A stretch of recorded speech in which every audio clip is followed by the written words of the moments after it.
Good evening, everyone. Welcome to the webinar of Green Tourism, How to Prosper Sri Lanka. I warmly welcome our speakers who are with us today. We have Dr. Sanjaya Nadkarni, Director of Innovation and Research, joining from Dubai Emirates Academy of Hospitality Management. And we have Dr. Wedathanthirige, the Research Consultant, the Value Chain and Local Economic Development, connecting from Australia. And we have Mr. Refhan Razeen, the General Manager of the Nuwaraeliya Grand Hotel. And again, we have Mr. Ramitha Wijethunga, who's a National Project Coordinator for Biodiversity Finance Initiative, joining from United Nations Development Project. First of all, the green tourism is one of the most highlighted, important topics going around the global right now. Each and every industry, each and every organization is looking for new ways, paths to encourage the sustainability in their workplaces. So today, what we will be doing, as I introduce the speakers, we will be discussing about green finance, and again we will be discussing the green hospitality, and we'll be discussing again the global partnerships and innovations as well. So first of all, I would like to invite Professor Sanjaya Nadkarni. I'd like to give an introduction about him because he's one of the professors who are working closely with us at the University of Colombo. So Professor Sanjay, his interest is like, his analytics, digital and sustainability in the service sector. Actually, his portfolio comprises applied research and advisory and consultancy assignment for corporate, government and multilateral agencies. In addition to his teaching practices, it includes visiting professorships in premier academic institutions in Asia and Europe as well. So he will be today he will be discussing about the smart application for green tourism, because as a country who's based on tourism, which is Sri Lanka, has to have a lead when it comes to the green tourism. So, Professor, if you can enlighten us on how we can merge the smart technology and making a better place when it comes to green tourism in Sri Lanka. Professor? Thank you for the introduction and of course for having me speak at this panel. It's my honor and pleasure to be here. And coming to your question about greening Sri Lanka with technology, it's a long drawn process. We live in an industrial 4.0 age. We've been through the first industrial revolution, starting with the steam engine. And today we are in an era where there is artificial intelligence, Internet of Things, blockchain, robotics, all these cutting edge technologies. So how do we leverage these technologies in terms of sustainable tourism? That is the key issue that we are looking at here. I think Sri Lanka is very well positioned given its dependence on tourism, but also the maturity of its tourist market. And the scale at which Sri Lanka operates makes it a kind of a living laboratory, if I may put it that way, because there is lots of experiments or proof of concepts in terms of technology applications and environment going on all over the world. And I think when it comes specifically to applications in tourism, Sri Lanka is best positioned among all the tourism dependent economies. So I think this is an opportunity. COVID is an opportunity to accelerate this digital transformation driven sustainability initiative.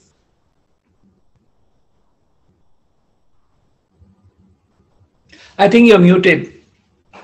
It happens. Yes. As we're going forward, Professor, now since you mentioned COVID is one of the great opportunities that we can reshape the green tourism in Sri Lanka. So, what will be the role or the responsibility of the educators when it comes to this green tourism? So, how will they see and how can they contribute? Yeah, see, educators have a key role to play because I think I'm muted. Oh, all right. No, I'm not muted. I just want to make sure. Educators have a key role to play in the formative stages of the next generation of industry stakeholders.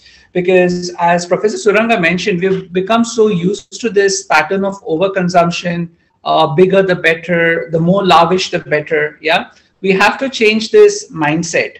And when it comes to looking at the sustainable elements, we're not just talking about environmental sustainability. Of course, that's the major thrust, but we also have to balance it with economic and social. So this is what we typically would call the triple bottom line.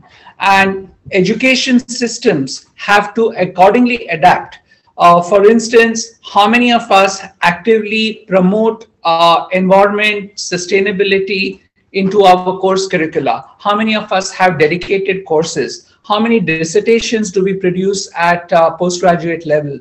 And then it's not just about living in academic ivory towers. How can these be actually applied in a real world context to enable the industry to kind of practice what the academia preaches?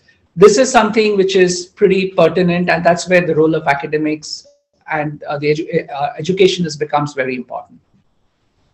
Yes, doctor. As a university, as like educators, we always depend on researchers. Actually, you are one of the highly recognized research personnel. So, is it when we do the research, as you mentioned, sir, it has to be applied. But the university role, what we do is like we produce knowledge to the industry. What I would like to get from you is, sir, how can what is the advice that you have for the professionals in the industry and for the individuals when it comes to the green tourism applications? All right.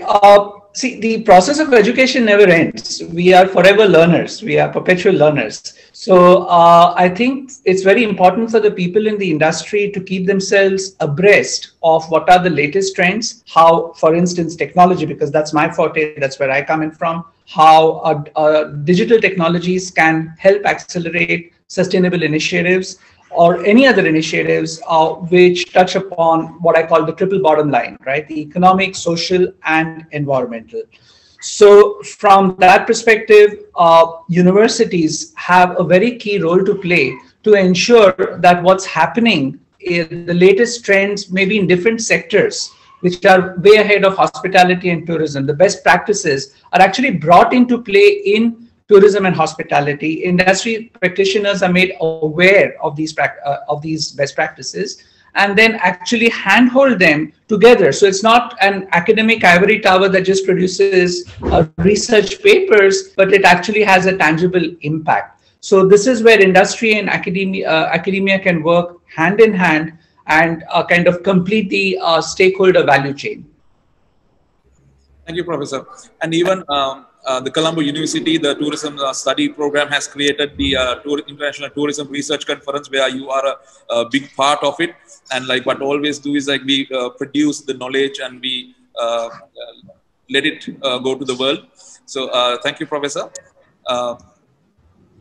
I know you folks are doing a stellar job, by the way. Congratulations to all of you. I've been associated with University of Colombo now for almost half a decade. It's because of COVID I couldn't visit over the last couple of years, but I do look forward to kind of making a more coming back again to beautiful Sri Lanka. Yes, yes, yes. Thank you, Professor. Thank you.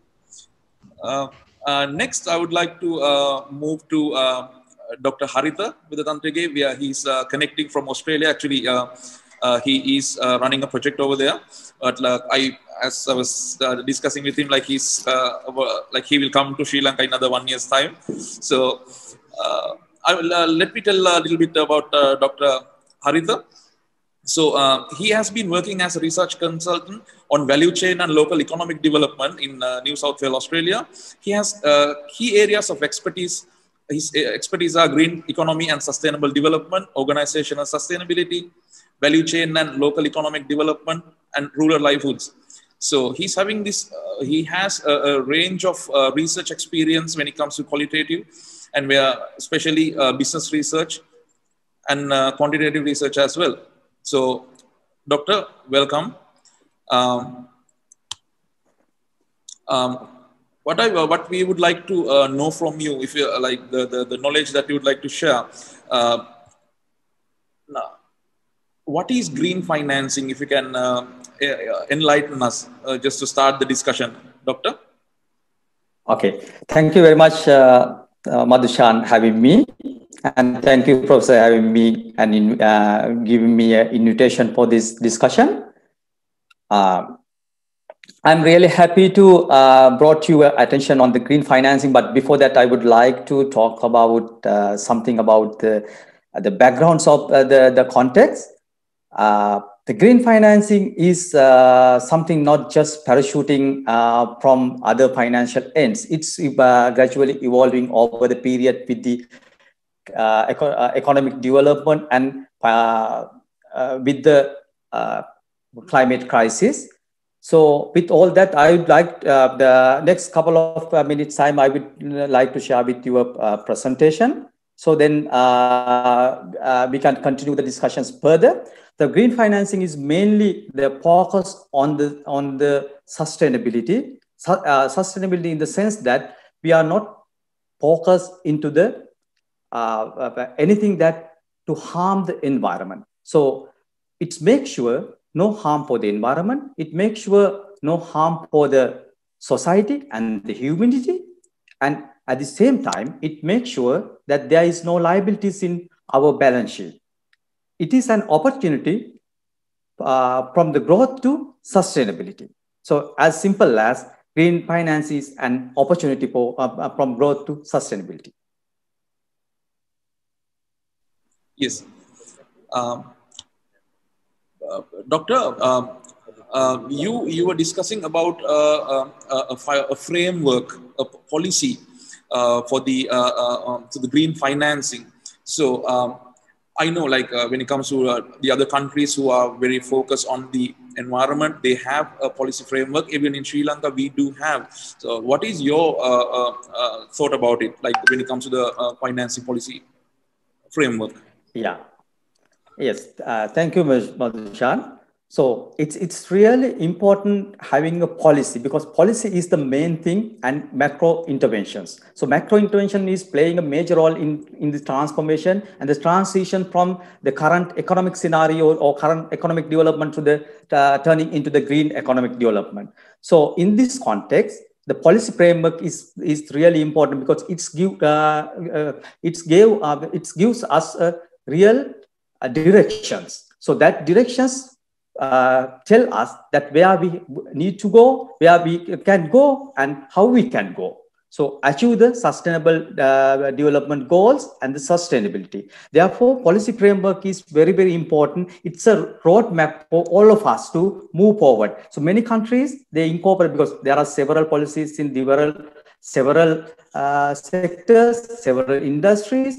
So all these things connecting and right directions, because the tourism is not the single sector, it's connected with the multi-sectors. So there are several links. So policies we need a clear policy by connecting and integrating all together to have clear directions and clear way forward for all of us to move forward.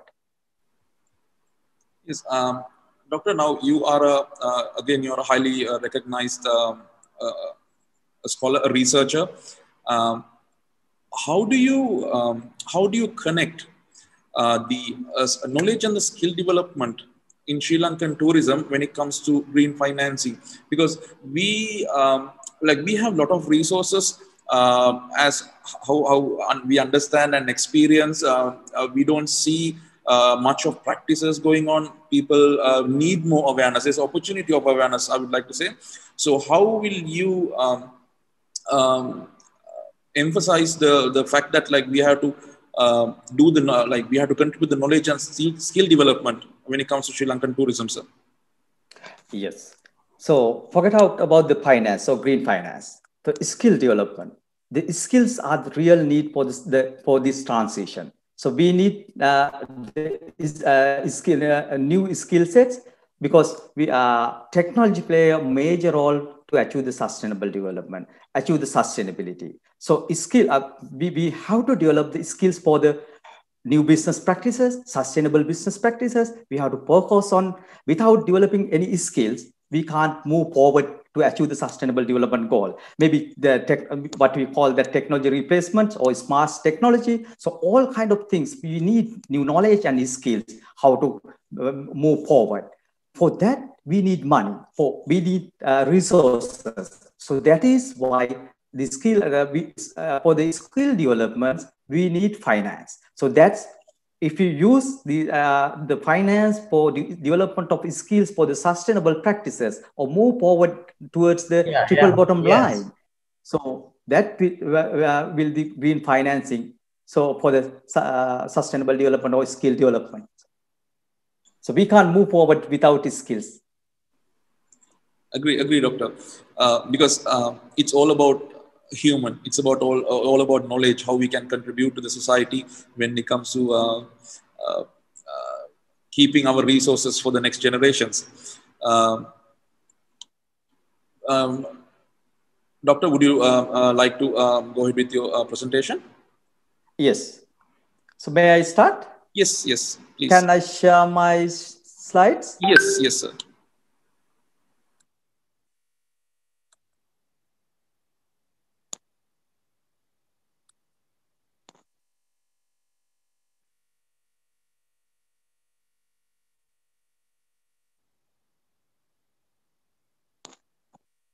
All right. So once again, very good evening to everybody. So let me briefly give you an outline of my talk today. First, I will talk about the backgrounds of green economic growth and climate crisis, the needs of green economic transformation, and why we need the transition in tourism industry. Then I will move forward with the green finance, the broader perspectives, financial instruments in the market, and opportunity from growth to sustainability, and finally, way forward. You may have very strong views on this topic, the economic growth and climate crisis. Let me quickly revisit all of them. The increasing emissions of greenhouse gases cause further warming and long-lasting changes around the world. So this graph shows that over the centuries of data shows that average global temperature has been increasing over the periods. This means our world is heating up. The scientist says that anthropogenic activities or human activities are the dominant cause for this heating up. Why this is happening? The fossil fuel energy-based economy and the growth. So we burn fossil fuels, the coal, natural gases, and oil that produce huge amount of carbon dioxide, or what we call carbon emissions. So our growth pattern is a linear model. It is so-called take, use, waste model, or we call linear economy. We take resources, make the things, and then waste. So it heavily depends on the fossil fuel and earth finite natural resources. Many years of leading business organizations in the global economy, their actions irresponsibly focus on the short-term profits while turning a blind eyes to the destructive human, environmental, and economic impacts. This corporate greed has been created as an iceberg at the cost of invisible cost. So this invisible cost created the profit for us at the cost of global warming and climate change, environmental pollution, and resource depletion. It has created many crises, from food and water insecurity to extreme weather events. So this earned profit is unable to compensate this invisible cost. Now, currently, we have been experiencing a pandemic, and we can understand the reality very clearly.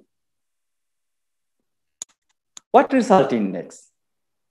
The scientist has provided enough evidence to say climate change was real. Climate change is real. Climate is changing. The regional and global climate systems have been changing. So we have been experiencing climate hazards, cyclones, floods, landslides, crop damages, droughts. If this carbon emission continuously increase, there will be a high risk of increasing frequent occurrence of natural disasters. Who is responsible for this? The economies who produce higher volume of carbon dioxide or carbon emissions. Who are the most vulnerable? The low-income and middle-income countries or poor economies. So let me bring back some examples. The South Asia, the changes of monsoonal pattern leads to the climate hazards, such as floods, droughts, and cyclone. In 2019, Sri Lanka was ranked as the second country of the Global Climate Risk Index. So we can understand where we are right now. So that's why we have to focus on unseen drivers, and we have to refocus on triple bottom line. We need to identify and work within the planetary boundaries for social well-being, ecological well-being, and economic well-being.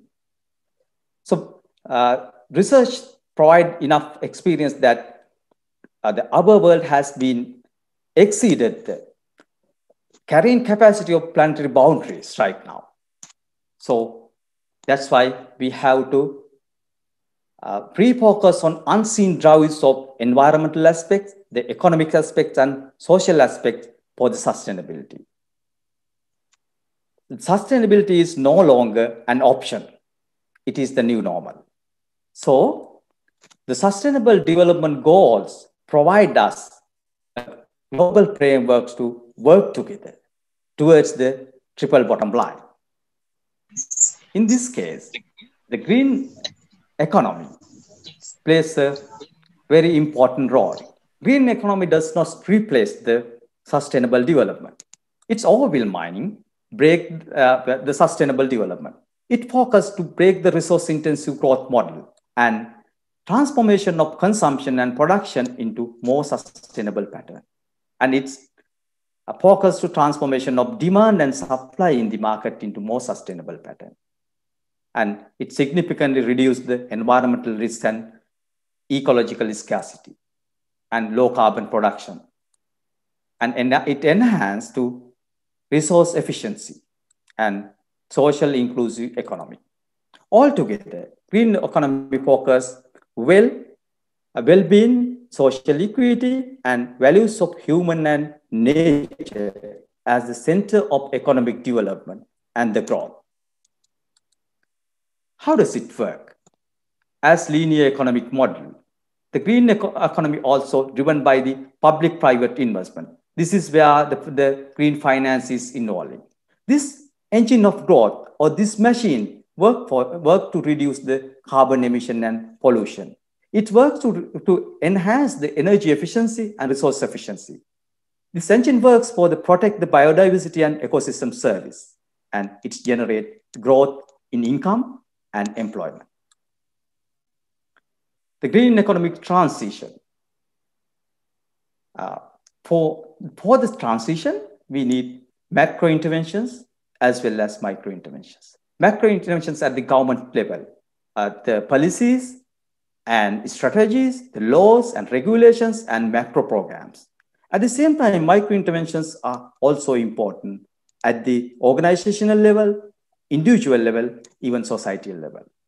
All these, together with all these macro interventions and micro interventions, the transition takes place with changes in the business model, changes in the operations and practices, and replacement of technology, new technologies.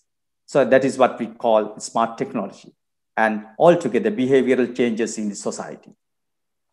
All these things taking place together in this transition to switching towards the sustainable consumption and production pattern.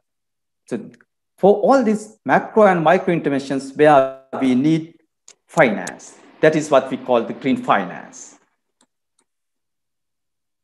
So now there's a big question. Why we need a transition in tourism? As we know, with the global tourism growth, many negative impacts of tourism on natural and social environment due to industry response for the growing demand, accommodation, travel, and entertainment. The tourism is becoming one of the industries that contribute for the most global impacts on climate change. This graph shows the projections of carbon emission in tourism industry. So graph clearly shows that there is a gradual increase of, drastical increase of carbon emissions with the tourism growth. It has been projected. So excessive consumption of natural resources, as well as excessive waste productions observed in the industry over the past period. Let me show you another example. So this is the famous destination in Bali. The rivers are under pressure in Bali. Tourists per capita generate 3.5 times more waste than the locals. So we can understand where we are right now in the industry. The consequences. It is very clear right now. The financing in business as usual activities are no longer sustainable. It contributes more carbon emissions, more waste generation, and excessive use of resources. It creates more problems than profit at the cost of social and environmental destruction. It is neither sustainable or ethical. So therefore, we need to break this cycle of growth, so-called take, use, and waste, to achieve the sustainable development. So green finance has an important role to break this cycle of growth. Green finance, as I already make sure there is no harm for the environment. It makes sure there is no harm for the society and the humanity. At the same time, it ensures that there is no liabilities in our balance sheets. So green finance is not philanthropical basis of financing. It is an opportunity from growth to sustainability. Green finance aims to promoting a green economic transformation towards a low carbon, sustainable environment and social inclusive pathways to climate resilient. The main goal is to internalize social and environmental activities and reduce the risk. So any financial instruments used for the sustainable development projects, initiatives, and environmental products, so involved with the green financing. It helps to ensure green investments over the business as usual investments that's responsible for the unsustainable patterns of this development. So more broadly, the financing public and private green investments in environmental goods and services and preventing damages are involving with green finance. The financing of public policies to mitigation and adaptation is also involved with the green finance. And there are some financial instruments in green finance. So all together, it's encouraged a long-term thinking of investments to achieve the sustainability. The concept of green financing integrate the sustainable development values as well as sustainable development goals into the financial instruments in order to develop and implement sustainable business model. The sustainable business model generate triple bottom line, the social bottom line, environmental bottom line, and economic or financial bottom line. So there are a wide range of financial products and services in green financing, the investments, banking, and insurance. Let's discuss about a few instruments, the green bonds. So these are the dedicated bonds. Green bonds are dedicated for the sustainable development works. The money raised to be invested into the green projects. So standard green bonds are working in this way. The bond issuers raise the capital and then invest in the green projects. So green projects generate the social outcomes, environmental outcomes, as well as financial outcomes. Then bond issuers repay. That's how the green bonds work in the market. So green bonds mainly used for the renewable energy projects, energy efficiency or clean transportation or responsible waste management and sustainable business practices, skill development for the sustainable practices, as well as sustainable sourcing, sustainable agriculture, sustainable fisheries, sustainable supply chain management, the waste management, and many other sustainable business practices. The second instrument is the green loan. It is not the bond. But this loan is dedicated use to green projects, similar to the green bonds. And another instrument is the sustainable insurance product. The sustainable insurance solutions are available for many activities. The sustainable agricultural sustainable solutions, mobility solutions, environmental liability solutions, renewable energy solutions, or energy efficiency solutions. There are many sustainable insurance products available in the market. The green financing and sustainable tourism. The green finance has an important role to play in supporting the transition to low carbon and resource efficient and socially inclusive sustainable development in tourism industry. Financing nature-based solutions address a range of societal challenges, both mitigation and adaptations for resilience. We have been using nature-based solutions since long period of time. We used green infrastructure, natural infrastructure, ecosystem-based adaptation, ecosystem-based mitigation. So all these things come up with the green-based solutions.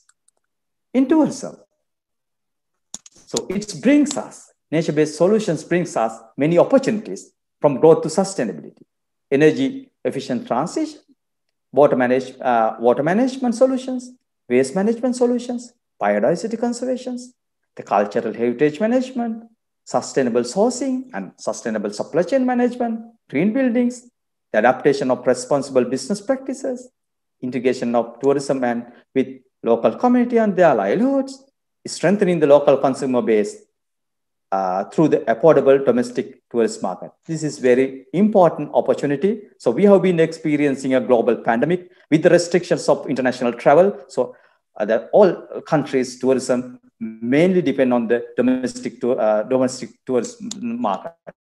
So this is very great opportunity. So what is the return of investment from the green finance in sustainable tourism? As we know, the revenue minus cost is our profit margin.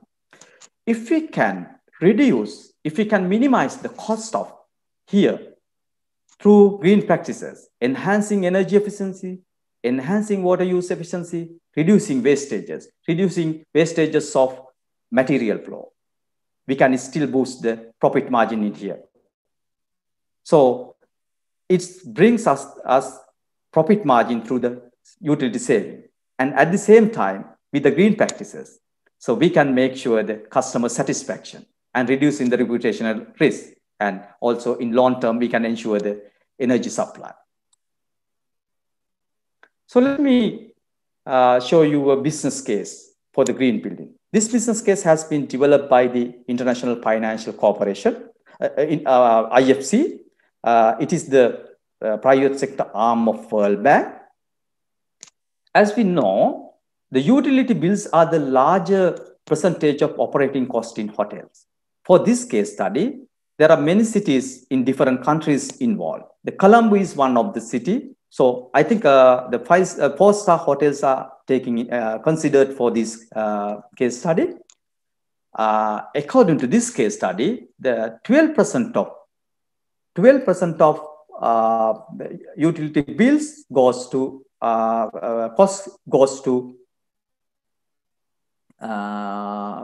for the utility bills. To taking green measures to enhance the 20% of efficiency in these hotels, the incremental cost or additional cost required is something around $150,000. And after alteration of all these green practices and reaching to this efficiency, the utility savings monthly, it brings nearly $13,000 monthly. So the payback period is nearly 1 year. So the nature-based solution is not only the green building, it has multiple benefits. It has many activities. So nature-based solutions brings us biodiversity conservation, local livelihoods, food security, mental health, the carbon sequences, and other ecosystem services. So nature-based solutions is important for multiple benefits in resilience building, in terms of social resilience, in terms of economic resilience, in terms of environmental resilience. So therefore, it is very important for the sustainable business practices. So I would like to bring your attention of few way forwards. So with that, we need the review and develop a policy on green tourism, the green tourism in Sri Lanka to address the existing problem. And also we need to implementation of policy implementations through financing from national budgeting, and also developing a mechanisms for the green financing.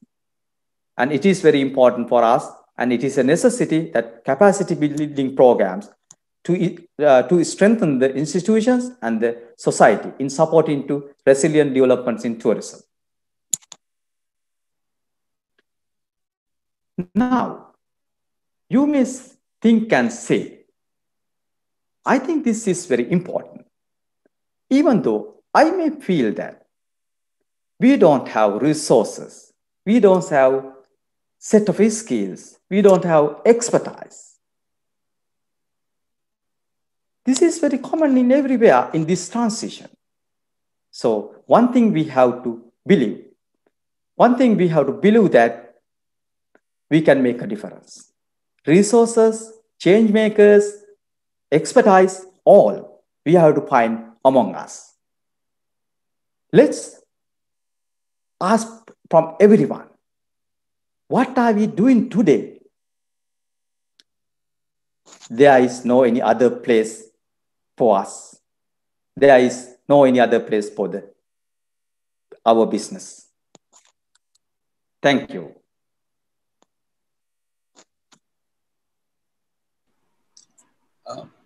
Thank you, Doctor.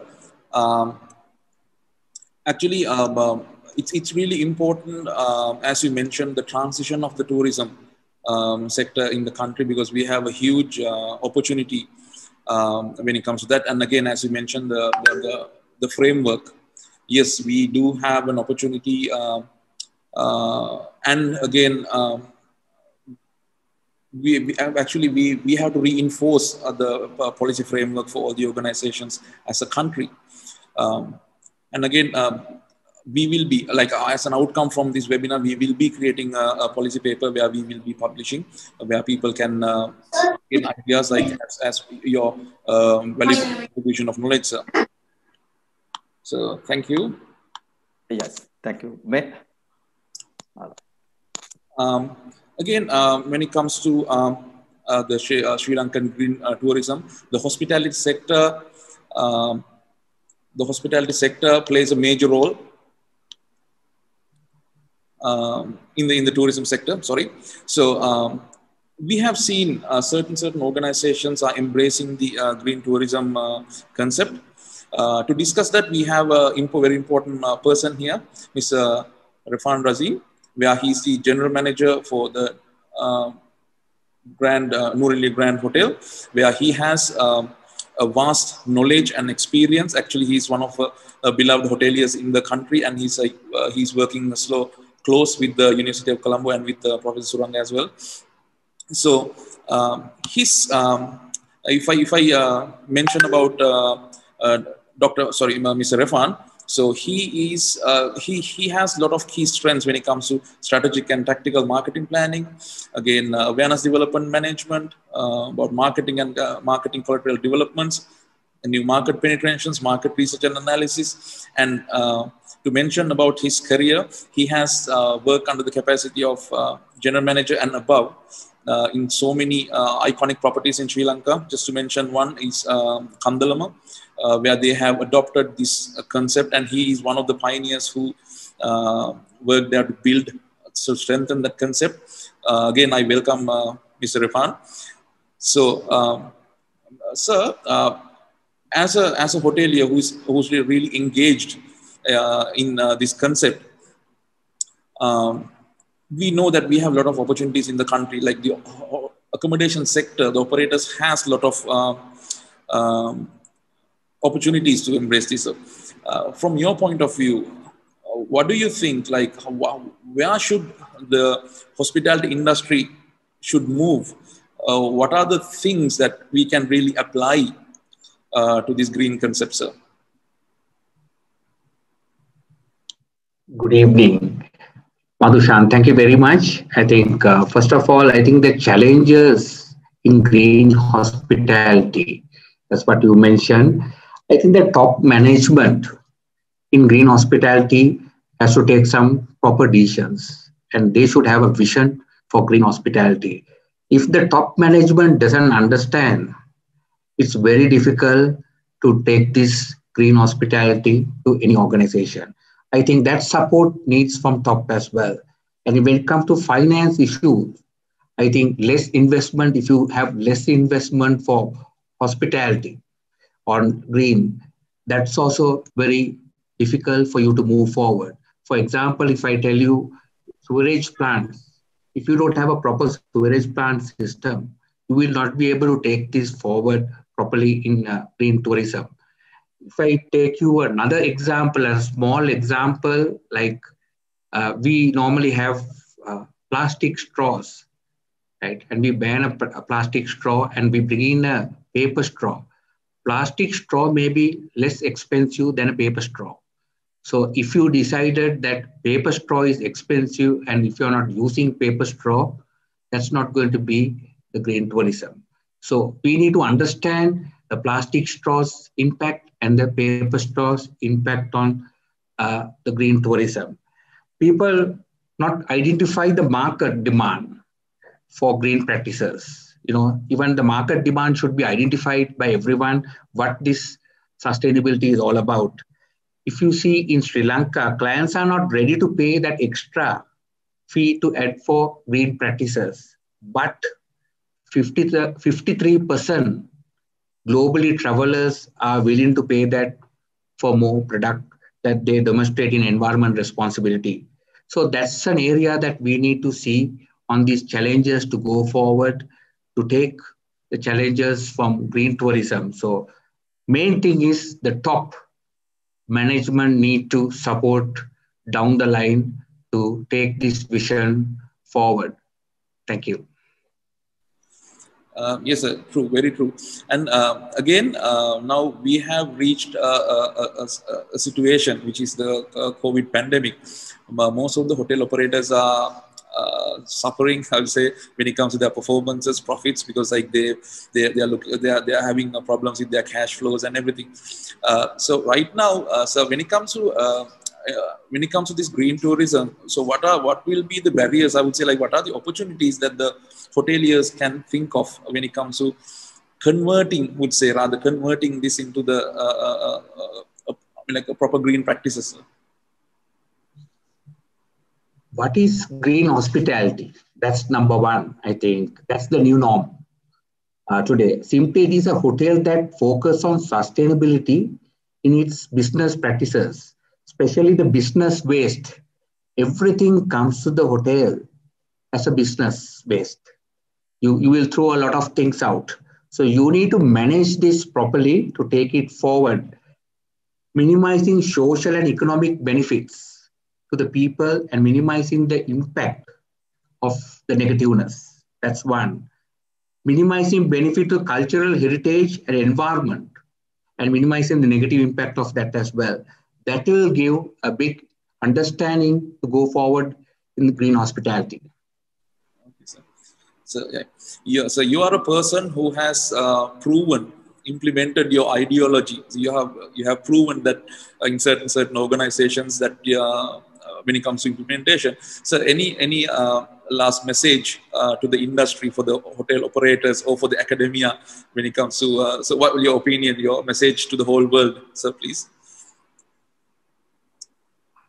I think as hoteliers today, the hotel industry has changed a lot. And today, hotel industry, if you see, everyone wants to be sustainable. Today, school children want to be sustainable.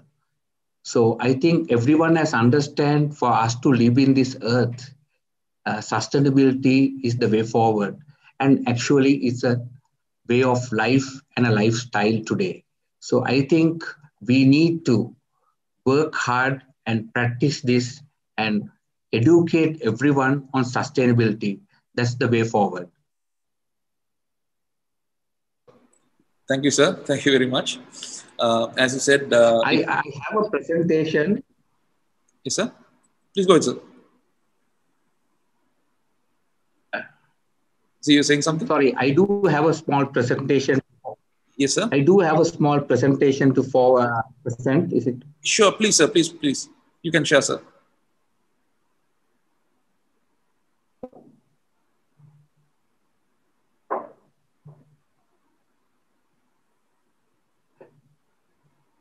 Good evening once again. My topic is green hospitality, making Sri Lankan tourism unmatchable.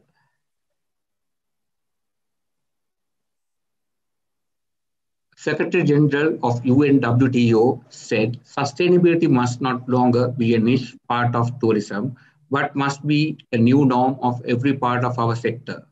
This is one of our center element of our global guidelines to restart tourism. It is in our hand to transform tourism, and that emerging from COVID-19 become a turning point for sustainability. I think today's topic is a very important topic for all of us. I think what the Colombo University from the leadership of Professor Suranga has brought in, I think the UN Secretary's message is very clear that sustainability is the new norm for way forward. Tourism and environment goes hand in hand. When it comes to Sri Lanka, it is also well known that tourists are attracted by 5 S of our country, that is sun, sea, sand, smile, and sustainability. Tourism thrives from protecting environment with all these kind of activities. What is green hospitality? I think I mentioned this in your question, so I'll just take it out from there onwards. Today, I'm going to discuss my experience. I'm going to take over 2 hotels which I have worked in my experience. So that will be my presentation today, and the experience and the touch points which we have brought in green, this is what I'm going to talk today. These 2 hotels are different from one another in green hospitality. The reason Heritage Kandala was designed to function as an eco-friendly hotel and Grand Hotel was not. Heritage Kandala, I think this is my university, which I learned the green practices 20 years ago. And I'm proud to be part of that hotel for that long time, 20 years ago. If you see, Kandala Hotel was not designed accidentally. Mr. Jeffrey Bawa wanted to build a hotel for Edgar Spence, and Mr. Jeffrey Bawa and the late chairman, Mr. Sivaratnam, flew on helicopter, and they landed in this place where this photograph is, where you didn't have a road extent to come into this place. And Mr. Bawa said that he wants to build this hotel here. That was the beginning of Heritage Kandalama, and at that time, Kandalama Hotel. Analysis of Heritage Kandalama is in terms of hardware compound of the application of green hospitality. We all know that Heritage Kandalama is referred to as a green building because of its applies environmentally friendly practices from the building design to landscaping choices. Heritage Kandalama is a masterpiece today. The real practice of sustainability began in Kandalama in the year 1992, in parallel to the Earth Summit of Rio, Brazil in 1992 as well. They implemented 3R concept to its green practices from the foundation of the hotel's start. Before the world think about green building, Mr. Jeffrey Bawa thought about it in 1990. World famous leadership in energy and environment design LEED certification was processed and founded in 1993. So Mr. Jeffrey Bawa developed this concept and opened this hotel in 1992. So without any knowledge, this was the first LEED certified hotel out of US. So this gives a big opening for Heritage Kandala. I will show you a 1-minute video and to see this green destination where it stands after 25 years.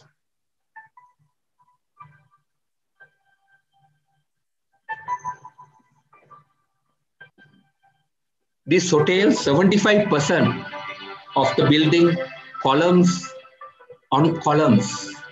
Even for rainfall from the mountains, it just cascades down.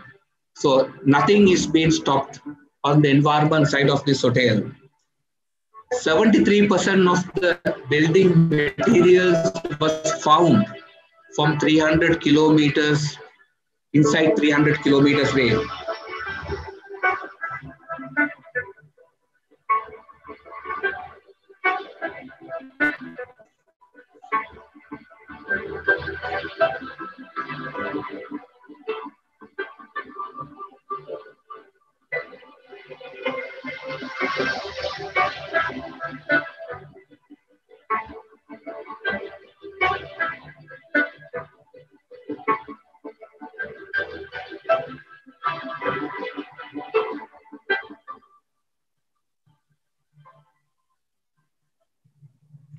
Making Sri Lankan tourism unmatchable, I think this is the masterpiece of Sri Lanka. And it's not only to Sri Lanka, even to Asia. I think there is a lot of tourists who come to just see this and to learn and how to take this forward. I just want to show that if you take Heritage Kandala built in almost 1 kilometer from one end to the other end, this shows 2 wings of the hotel. From these 2 wings, one wing is called the Sigiriya wing because it's facing the Sigiriya rock, and the other wing is called Dambulla wing because it's facing the Dambulla rock. I just wanted to highlight something on this map, is the blue areas in this map. If you see, those are the rooms in the hotel where the 1 kilometer of Kandalama, and some areas are the restaurants. This is the only area in the hotel where you have AC. Other areas are all open. So from both sides, sunlight to the wind, everything just comes inside so that you have enough of areas of this hotel was designed to be very eco-friendly. 70% of the staff are being recruited within 20 kilometer area, providing job opportunities for the community. So 75% of the staff are from in and around Kandalama. So today, for the last 25 years, some of my colleagues who started as waiters, today are general managers. Today are food and beverage managers. Some are executive chefs. So within 25 years of time, taking staff from the village, which Kandalama belongs to. So there are a lot of development has happened to the village as well. Then animal rehabilitation center for well-being of animals in and around of Kandalama. If you see even a snake cross a road by accident and get caught to a vehicle, that is been rehabilitated at this hotel as well. So you know that snake belongs to the jungle and we leave that snake to get back to the jungle. So that also is being taken care of from that way. One of the pioneering organizations to initiate Eco Park, including in-house paper recycling. I think I should give the credit to the first general manager and my first general manager as well, Mr. UOC Jayasinghe, who brought this concept as Eco Park to Kandalama Hotel. And they have an in-house paper recycling center within the hotel, which all the menus to all the amenities to etc. is being done through the in-house paper recycling center. Still one of the organizations in the country that maintain consistency and development of green practices. Today, if you see from day one, Moratuwa University, the engineering faculty visit every month for some kind of a learning outcome Inheritance Kandalama and the staff there who takes these engineering students to educate them on green practices of Kandalama. Next is my present hotel, the legendary Grand Hotel. Now I spoke to you about a place of a green destination. Today now I'm going to talk to you about a legendary Grand Hotel. So this is what my challenge is to tell you all. Legendary Grand has a history. I'll just tell you a little bit of this history of Grand Hotel. Grand Hotel was the 5th governor when Sri Lanka was governed by the British. The 5th governor's as a residence. This was for 66 years. It ran as a residence, the Barnes Hall. And after 66 years, it was converted into a hotel. So today we are celebrating 130 years of Grand Hotel being as a hotel. So we are 196 years old. How come this hotel was not designed for sustainability that time? And now we are doing a lot of green practices. That is what I want to tell you all, so that any organization today, if you are even not designed to be a sustainable hotel, that still you can be sustainable. So I just want to take you a little bit of what Grand does, what behavioral changes and etc., so that you will understand better. Any organization, it can be big, small or medium, can be taken into sustainability and have some best practices in green. We mainly implement green concept in 2 ways: to mitigation measures with the behavioral changes and development in pertaining to the above. When it comes to environment sustainability in the hotel, we have mainly divided into 6 areas: biodiversity, greenhouse emission, energy management, water management, waste management, and supply chain management. These are the best practices of green that we do. When a guest books to a presidential suite at the hotel, we have 3 presidential suites. If a guest books a presidential suite, as a token of respect to the guest, we call it one night, one tree. The reason is, when a guest check in, we plant a tree with the guest in at the Grand Farm, so that every guest who stays at the Grand Hotel plants a tree. And this has become a big thing for the guests, that they stayed in the hotel presidential suite and they have planted a tree. And they come back to the hotel to see how big is their plant. So this has given us a big impact of planting more trees with the guests' arrivals too. Switching off policies. At the Grand Hotel, we have a code of switching off policies, and we have 4 colors: black, red, green, and yellow. The black is from 6:30 to 11 p.m.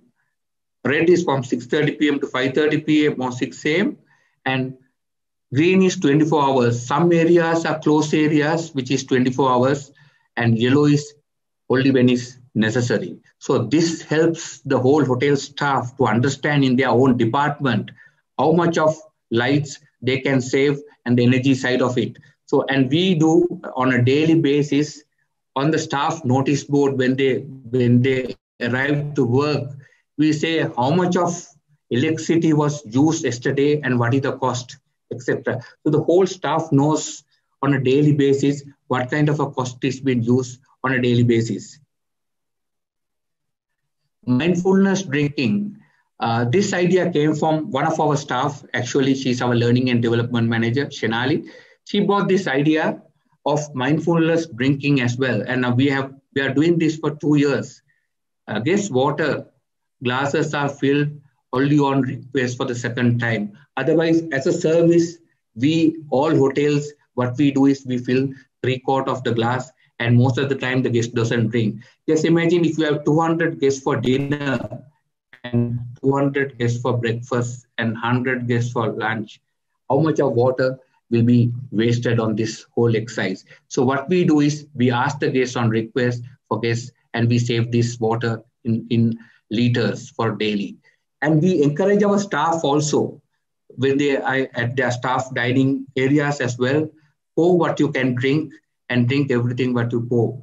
So that helps us, and this has become a big limelight at the Grand Hotel of mindfulness drinking. This is very small, maybe very small. The impact is very big. So the staff also thinks a lot how you can contribute to the environment. It's not just a policy, it's a way of life. Even the guest talks about this big, because when they come for dinner, and when we serve this, and when we come for breakfast, they say, I need to drink all my water without wasting. So it's an education thing as well from one side, mindfulness drinking.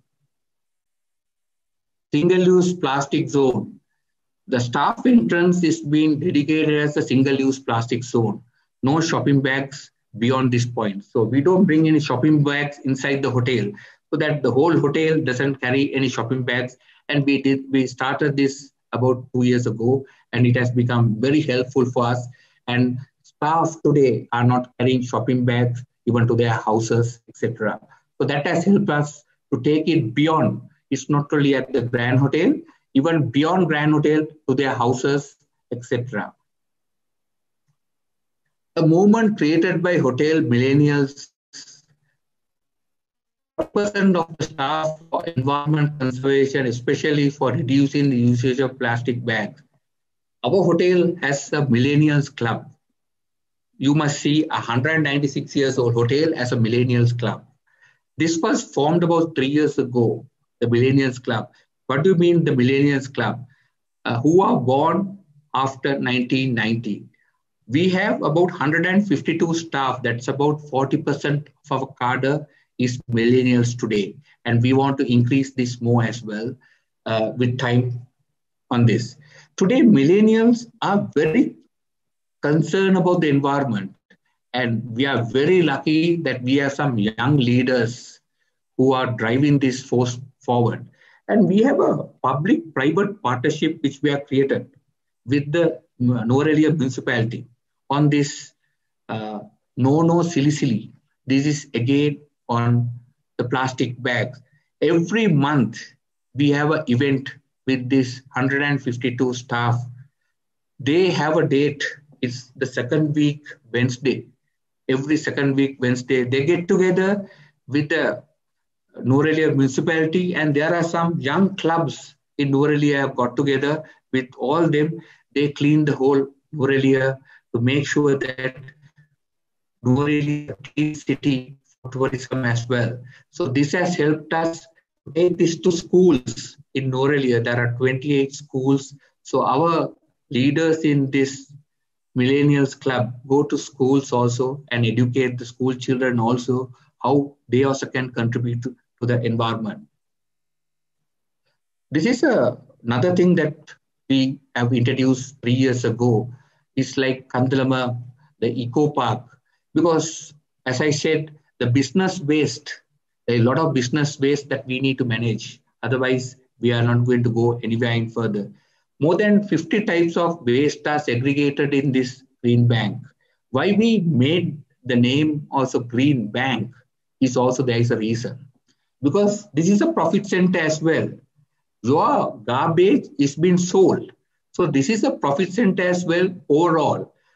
The 50% of this profit goes to staff welfare, and 50% of this profit goes to CSR projects. So it's been divided in 2 areas, and we normally make about 25,000 a month from selling the waste to recycle other products as well.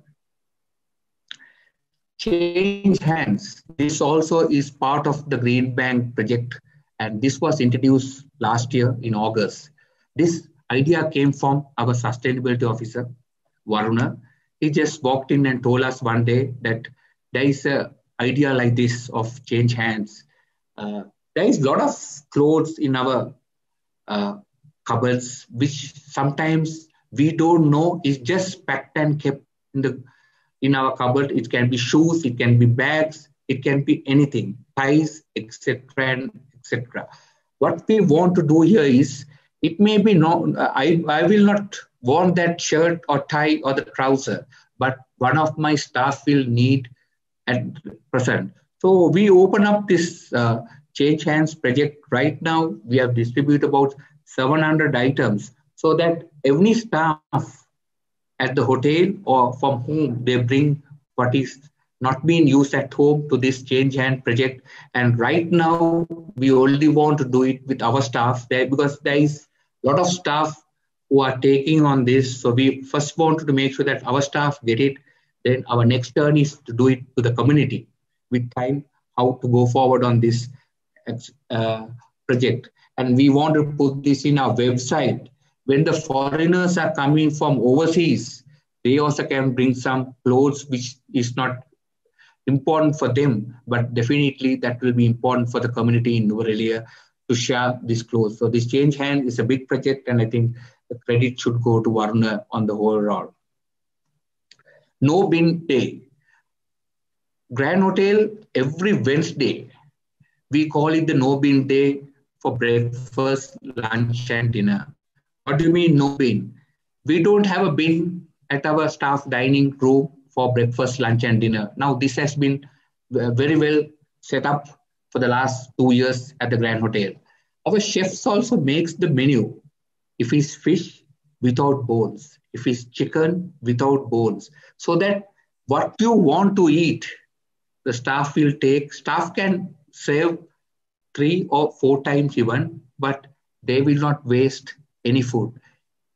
Including myself, to all staff on Wednesday, we go to this restaurant, the staff dine for No Bin Day. We practice 1 day a week, that is 52 days for a year. And the saving of waste, food waste, is about 2,028 kilos. Just imagine if we do it for 2 days a week, that is 104 days, it will be about 4,100 kilos of waste can be saved. So this is a small exercise, but there is a big impact. So when we do a hotel tour, we take the guests also and explains this. So this helps us, even in the restaurant, when they serve in the buffet, they have a mindfulness, how they will serve their food to, so that they are seeing this, the staff practice this kind of things, and they take a lot of photographs of this and to go and work with their organizations when they get back home as well. The live cooking station is another one. I think 90% of the Grand Hotel buffet is action. We don't have chef-in dishes, 0 chef-in dishes overall. So even for breakfast, coconut sambal is made front of the guests. Kolakanda is made of front of the guests, and any dishes, so that you get fresh items to the guests and you don't even waste a single food because it is just made front of the guests. So this has helped us to be different on the food saving as well. Clean Plate Challenge. Last year, World Environment Day, we were all on lockdown. And we had about 40 staff staying with us in the hotel. And we couldn't celebrate the World Environment Day, which we are all belongs to. So we all came out with an idea. We said what we can do together, because we can't vote and we can't do anything different. But we had 40 staff. Again, this idea came from our environment officer. He said, let's do a clean plate challenge for lunch. So that what we did, we all saved the same amount of food, and we had 40 chairs and tables. And what we did, we had a criteria how to eat the style and not to waste, and who will eat first, but still finish the whole plate. So this helped us in a big way. And after that, we did about 2-3 times in different form, so that the whole hotel will learn about this clean plate challenge, so that you will have a clean plate. So that today there is 1/3 of the world only can eat 3 meals. 2/3 of the world is eating 2 meals, and 1/3 doesn't eat meals. So we have got an opportunity to eat all 3 meals. So the staff has understood that we will not waste food. So this has helped us to go forward. Straws, I think I mentioned this in my speech as well. In 2018, we came out of straws, the plastic straws. We all know how much damage this plastic straw give to the environment. You know, it takes 200 years for one plastic straw to be decomposed. So you can imagine for a month or a day, at Grand Hotel, we have 9 food and beverage outlets. And for a day, we used about 800 to 900 straws. And today we have stopped that straw and we have made use of the paper straw. Coming back to paper straw also, this, we don't serve it to all the guests. We only serve it to on request. So this has helped us to take it forward as well. Pet waste. This is at the Green Bank. We convert our plastic waste to yarn for clothes and household items. If you see pet waste, from pet waste, we have already started with a supplier. We do brushes, and these brushes have been taken for housekeeping and kitchen purpose. So we have converted our plastic bottles into plastic brushes, and we are now right now working with a supplier if we can do a kitchen staff uniform with this as well. So it will take us further up as well. 3R concept was introduced in 1976 to the world: reduce, reuse, and recycle. Mr. Ravi De Silva, sustainability consultant and engineer, former of Edkins, he's the one who came out with this concept of 7R concept in 2015. Reject, reduce, reuse, repair, reclaim, replace, and recycle. This was the buzzword in the hotel industry. And with time, because there are a lot of guests coming to see Kandala operation, and it went for garment factories to bar,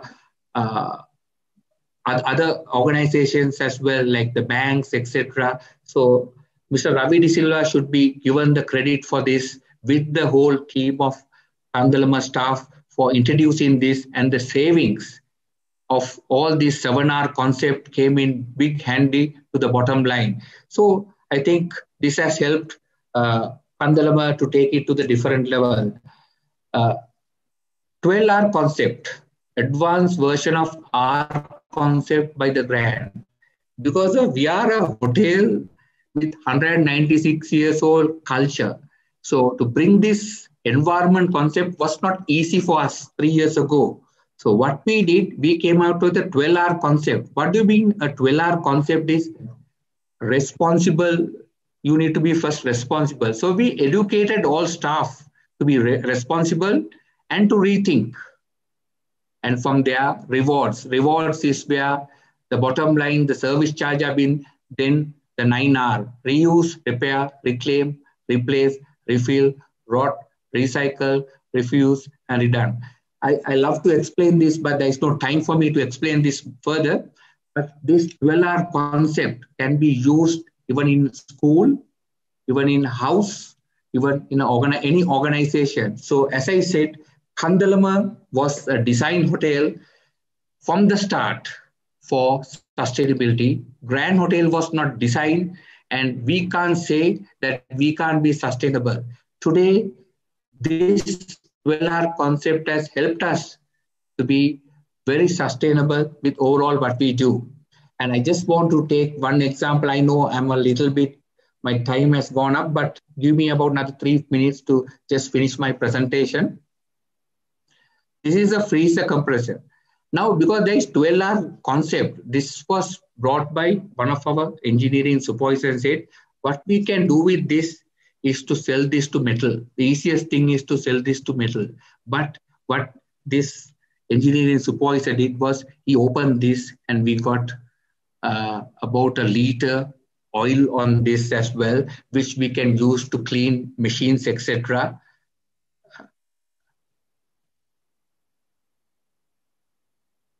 Sorry. And take the other parts to make use for other things as well, and sell the metals separately, reuse the nuts and balls as well. Sustainability compass. This is where Grand Hotel has come out with a sustainability compass with 12 committees. 12 committees means sustainability compass is north, east, west, south. North is nature, east is economic, S is society, W is well-being. So with these 12 committees, whole staff is being divided for different purpose, so that has helped us to be different. And sustainability compass aim is to cover all the United Nations 17 sustainable development goals. Sustainability accommodation certification, I'll just touch on Travel Life. Travel Life is a very important document and a certification for any hotels all over the world. And this is a very important thing. There is 163 areas, criteria for us to follow to get this Travel Life, the best practices in different forms. So we started this 3 years because we were an old hotel, a heritage hotel with the 12-hour concept. We started this 2 months ago. We are also being certified as a Travel Life certified hotel in the world. Social work, blood donation, we do about 80 to 100 donors get involved in blood donation. Grand Situam, this is also 28 hotels 28 schools in and around in Nuwaraeliya. We do a competition. This art competition is 100% designed for sustainability. In 3 categories, we give them a topic, and every year we have this. So the whole area in Nuwaraeliya get closer to nature, and they in school itself, they learn this sustainability. So we are doing this for the last 15 years at the Grand Hotel. Kiddies party for around 150 less privileged kids in the community. There are a lot of children who can't go for a party or a Christmas party. So what we do is, when it close to Christmas, we bring about 150 children from in and around, and we give them the school bags and shoes every year and a personalized gift as well. We do a medical camp for around 2,000 people in and around Nuwaraeliya every year. And there is a team of doctors who come from Colombo and help us on this project as well. And our staff members, family, as well as our staff get involved in this medical camp, and so that everyone is well-beings have been protected from this camp as well. Tourism, how to make tourism unmatchable as well. We have brought in sustainability in. So, every April, we have a potato festival. What we do is we get all the potato farmers in and around for this festival. This year also, we have it from 9th to the 18th of April.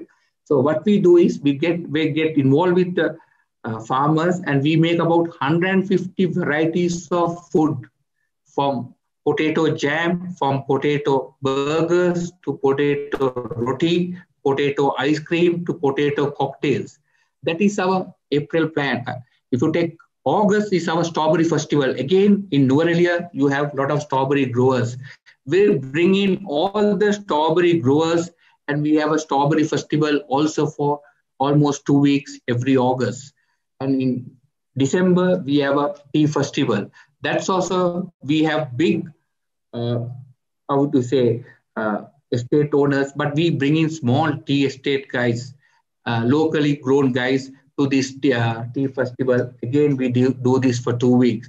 So overall, developing tourism through sustainability also, we have brought in 3 festivals to Nuwaraeliya on a yearly basis.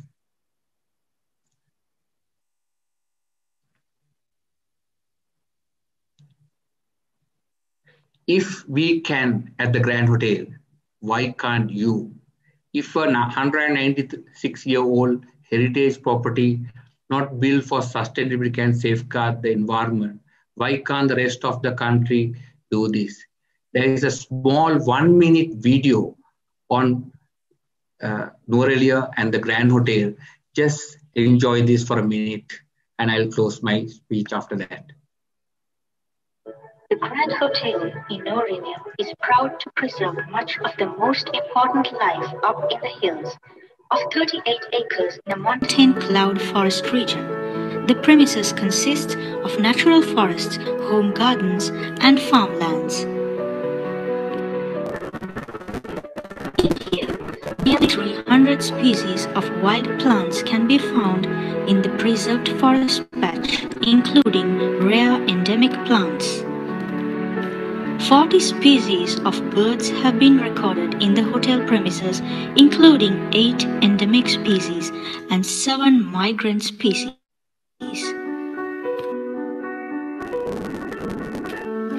In the premises, you could also find 9 species of mammals, 3 types of lizards, which are all endemic, and interestingly, 5 species of frogs are also recorded, all of them being endemic to the country and only could be found in the mountain region. 20 different types of butterflies and 6 types of dragonflies have been recorded from the hotel gardens by recent researches conducted by the resident naturalist. Our planet's biodiversity provides all the things we need for free. The more biodiversity, the more secure life on Earth is, including ourselves. Only when life is at its most varied, vigorous, biodiverse can we hope to thrive. Let us together protect Mother Nature for the survival of our planet Earth. The conclusion: call to everyone, reduce your footprint and go green. Thank you very much.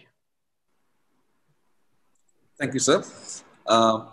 We go to Grand Nuwaraeliya for a good cup of tea and mouth-watering food and the accommodation, the hospitality that you provide. But we never knew that the base was this, because now it adds a lot of the weight, what we've been experiencing.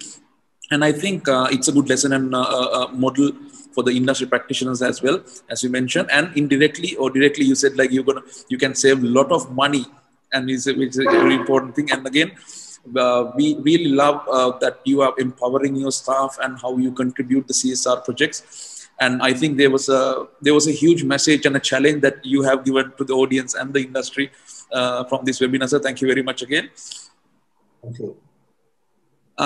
Moving forward, I would like to introduce an expert who is working for the Sri Lankan United Nations Development Program, Mr. Ramitha Wijethunga. He's the National Project Coordinator for Biodiversity Finance Initiative in Sri Lanka. If I explain a little bit about him, his coordination of different stakeholders representing different sectors, including environment, finance, policy planning, agriculture, and other biodiversity-related industries, as well managing the consultants hired for the project with the guidance of the Chief Technical Advisor, developing policies and media brief, supporting advocacy campaigns to create sustainable financing mechanism for biodiversity conservation and management in the country. So, Mr. Ramitha, we would like to ask from you, we would like to get your expertise on what are the key challenges for Sri Lanka. What are the key challenges Sri Lanka is facing in developing, promoting, and sustaining collaborative partnerships for sustainable tourism? Thanks, Madhushan. Thank you very much for giving me this opportunity. Actually, if we go to the question you asked about the key challenges, basically we see that not having a medium to long-term policy on sustainable tourism and promoting, I mean, basically not having this urge to develop the country as a sustainable destination. I think it is the biggest challenge or barrier we are having for the moment. And we see some issues related to, fragmented institutions as well, because certain institutes, they have some, responsibilities, but unfortunately, enforcement of certain, complementary policies or practices are with some other institutions. So, institution collaboration, coordination is a key, essential thing, but unfortunately, that is not happening. As well as we see that most of the time we have a lot of emphasis on achieving, people-centered SDGs, sustainable development goals rather than on these prosperity and planet related ones, where this sustainability tourism comes into the picture. So these are the main issues. If you ask me what are the key challenges we are facing, I would think those are the key challenges. Thank you.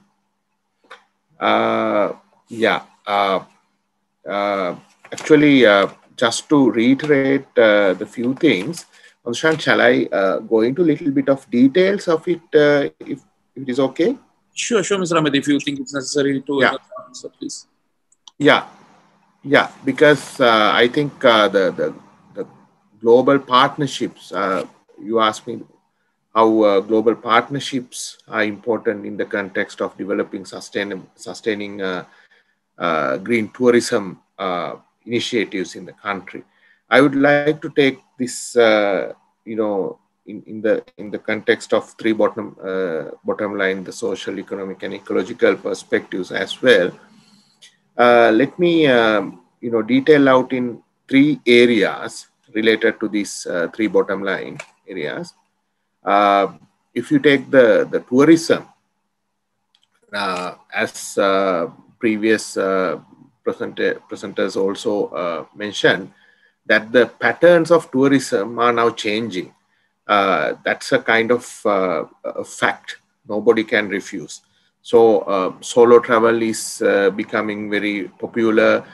People who love nature, culture, adventure, wellness tourism, they are coming into the market, especially the millennials, as Mr. Refhan mentioned.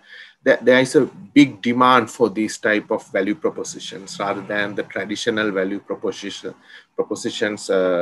we offer to the tourists. So this with the change of market, we have basically two options. One is either to adapt to that demands or to go extinct, like dinosaurs. So basically now our challenge is supply driven. So we have to definitely adapt to the situation. So that requires us to provide a unique experience in a uniform manner, and that should be a kind of quality experience for the tourists. So this is, I think, I don't have to go into details about the tourism related things because you are experts on that. But basically, ensuring that each and every guest will receive this unique quality, different experience is a kind of challenge to our industry as well. So that is why we are promoting this national level certification programs for sustainability, etc. Mr. Refhan mentioned about accommodation sector, but now we are going into the destinations, and in future, hopefully we would be able to cover the tour operations as well. So basically, our intention is to offer a kind of affordable, nationally and internationally accepted certification for all the tourist service providers in the country. That is from the tourism side. Let me analyze something related to the biodiversity side or the nature side as well. We all know Sri Lanka is one of the major diverse, if you consider the Sri Lankan biodiversity, we have one of the most diverse ecosystems in the world. But unfortunately, we are one of the hotspots. Only one of the 36 worldwide hotspot. Sri Lanka is one of the hotspots. So that means basically, even though we are having a lot of diversity, unfortunately, more than 70% of it's already lost. So we have to take a lot of precautions, lot of actions to, at least to conserve what we are having for the moment. Same time, if you look at the investments we are making on the biodiversity side, we are one of the countries with lowest biodiversity related investments. If you really analyze the public investments on biodiversity related subjects, less than 0.05% of our GDP goes into the biodiversity related investments. But if you look at the earnings we are making, if you really analyze the tourism earnings of 2018 even, more than 25% of it comes from the tourism related to nature and culture. So those lifelines we are basically neglecting, to be frank. So for the biodiversity sector, it is important to have kind of, diversifying financing, instruments, because the public sector is having a lot of issues related to increasing its investments on biodiversity conservation and management.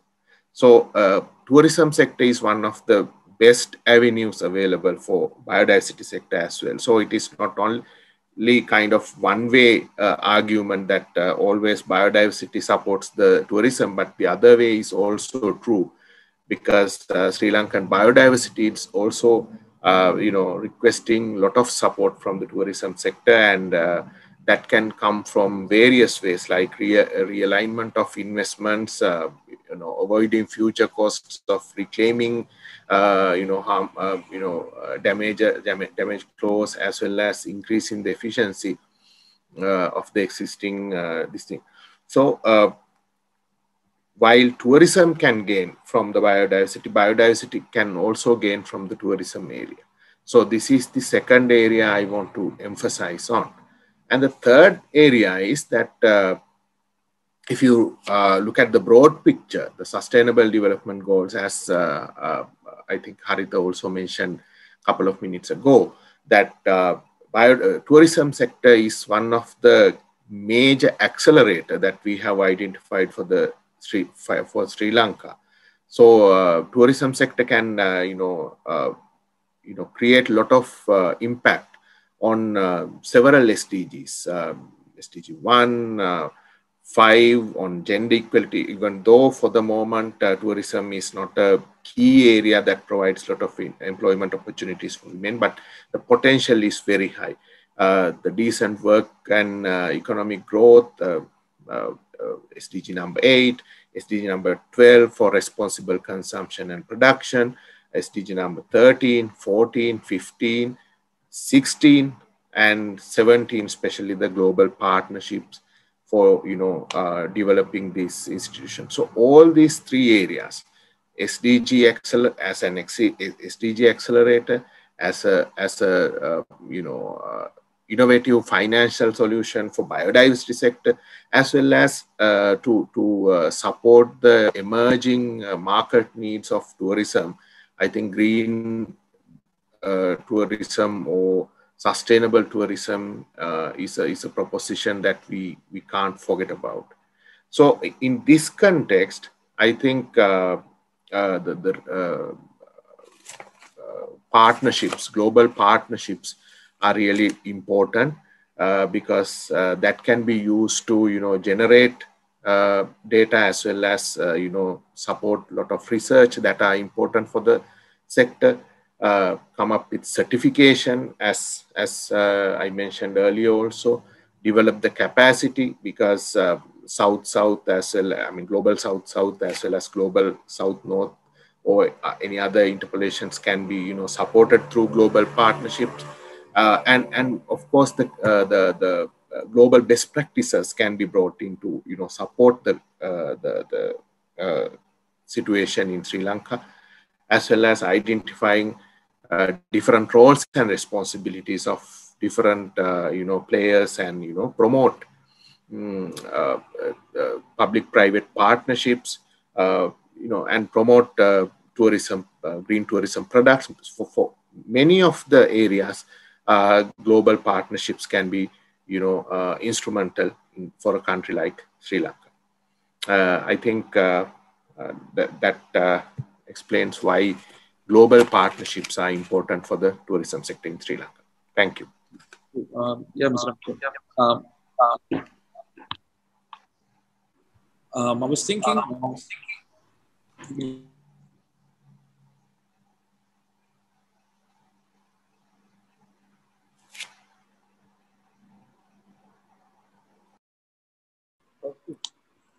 Yes, so as you are mentioning, as a representative of the UNDP, it was a very strong message, that statement that you gave about the current situation of our biodiversity and the resources in Sri Lanka, which is like the talk of the town right now. We hear a lot of things from media as well, because it's very important, because like for the future generations, it's very really important, as you mentioned.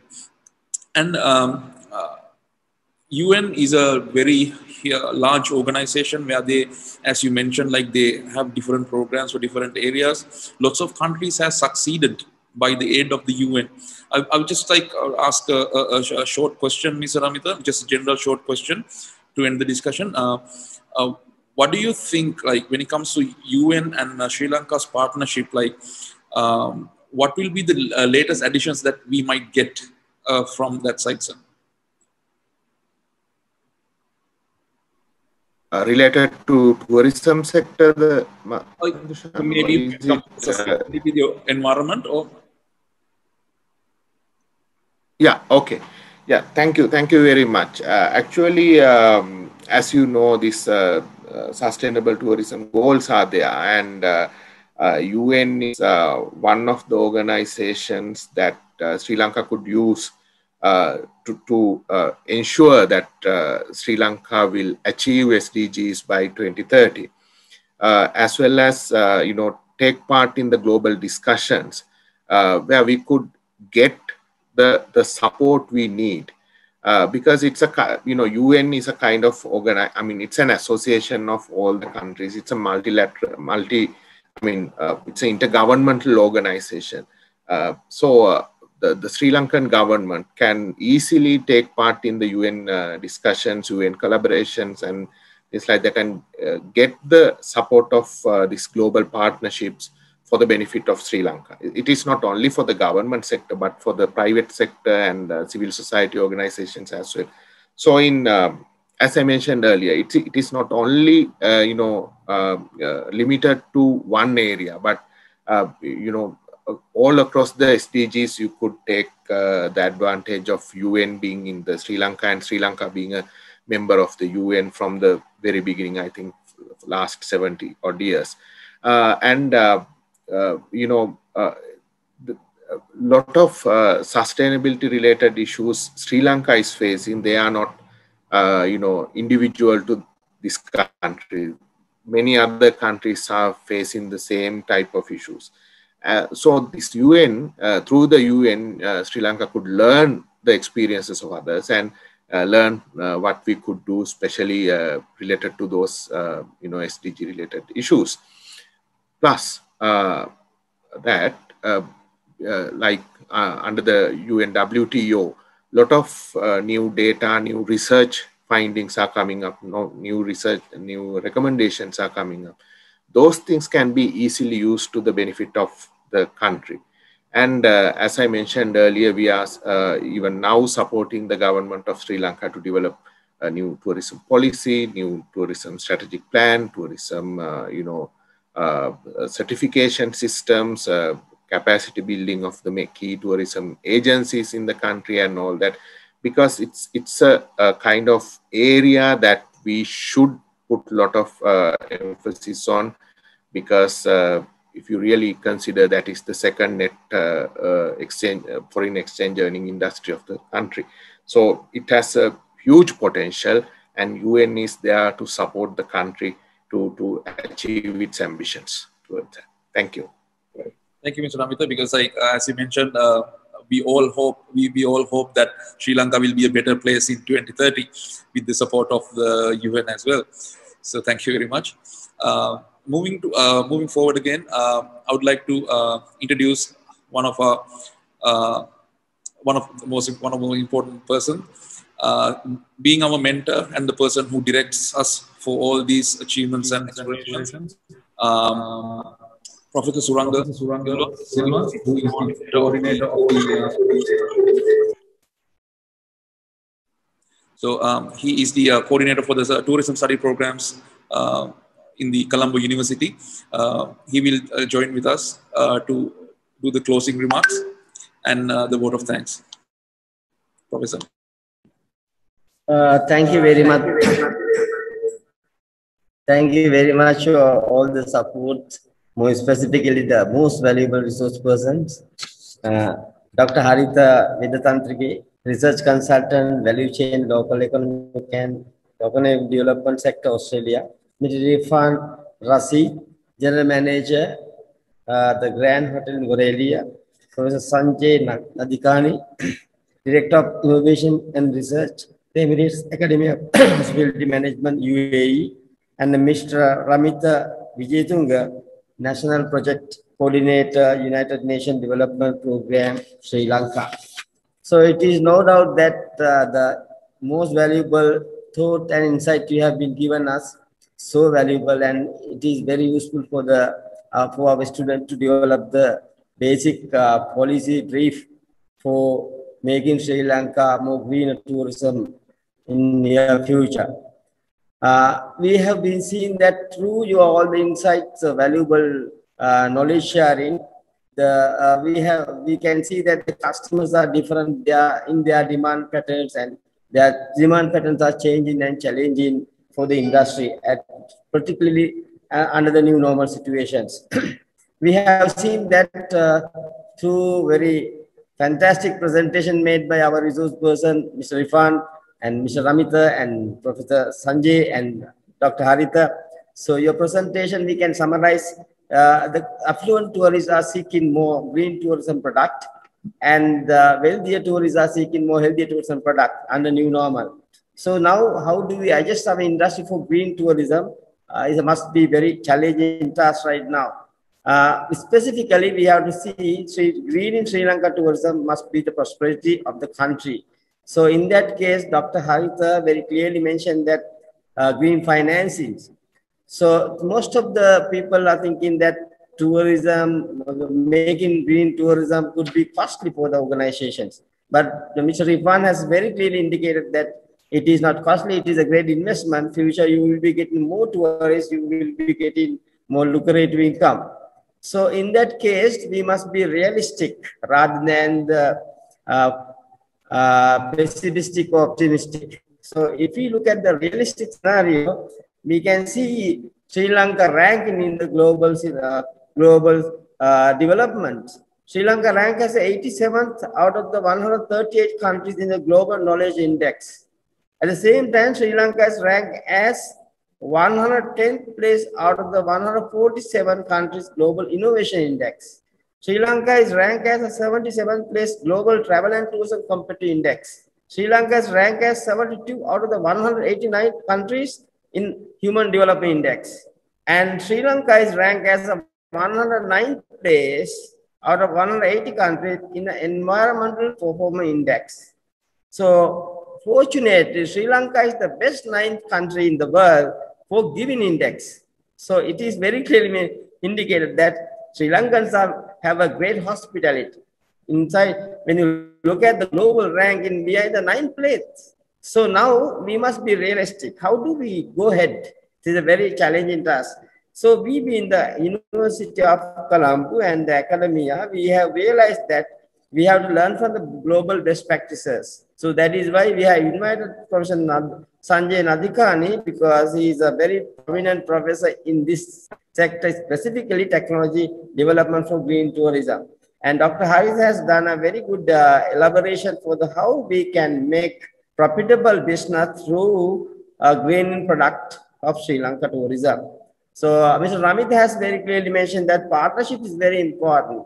Whatever we do, the partnership is creating the synergy effect that is more vital for the development of any industry. So therefore, the most important part is now we must go forward on the new normal scenario. Therefore, education, awareness, and empowering the industry is a very important, vital factor for the success of Sri Lanka tourism in making greener product, greener tourism, and attracting more affluent tourists and wealthier tourists to Sri Lanka. So in that case, we are expecting your future contributions. So we would like to see continuous support. Now we are about to start sustainable tourism certification program. I think Mr. Ramitha's contribution would be very vital. We have been contacted by GSTC And Dr. Mihi, she has promised that the program can be conducted with this program with the University of Colombo. So I believe that partnership and synergy is the most important for any kind of success. So now under new scenario, we have a great hotelier, general manager, Mr. Refhan, and we have a technology expert, Professor Sanjaya Nadkarni, and at the same time, the financial expert in green tourism, and Dr. Haritha, and partnership expert, Mr. Ramitha. So thank you very much for your great help, and looking forward to see your support. At the same time, I must be thankful to my students doing the Masters in Tourism Economics and Hotel Management, and all the participants. Now we have 74 participants. That is actually at this time for more than 2 hours we have conducted this webinar. The participants must be really grateful for your participation, because without your participation, we won't be able to get success our webinar. We will promise here with our students are going to develop the policy brief on how we can develop Sri Lanka tourism, more greener Sri Lanka tourism, in addressing the demand patterns, eminent demand pattern and growing demand pattern of new tourists under new normal. So thank you very much, and looking forward to see you again. Your best support for the next webinar. Thank you very much. Thank you, Professor. Now we will end the webinar with the hope of prospering Sri Lanka with the green tourism. So thank you very much, everybody. Again, thank you very much.